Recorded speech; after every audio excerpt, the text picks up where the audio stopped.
अगर तो आप वेट लॉस कर रहे हैं, आप ऑयल को अवॉइड करना चाहते हैं, तो आपके लिए एक बहुत ही बेहतरीन ऑप्शन है कि आप बॉयल एग की तरफ जाएं। और ऐसे लोग जिनका कोलेस्ट्रॉल लेवल बहुत ज़्यादा हाई है या उनको कोई भी किसी भी किस्म की हार्ट प्रॉब्लम है, तो उनको भी चाहिए कि वो बॉयल एग को प्रेफर करें।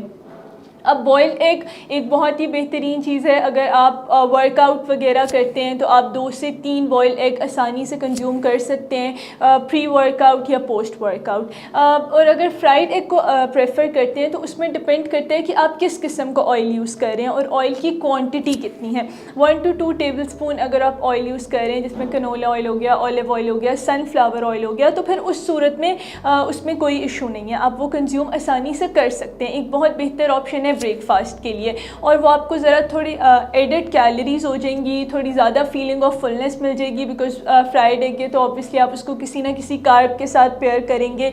तो एक नाश्ते के लिए बहुत ही बेहतरीन ऑप्शन है।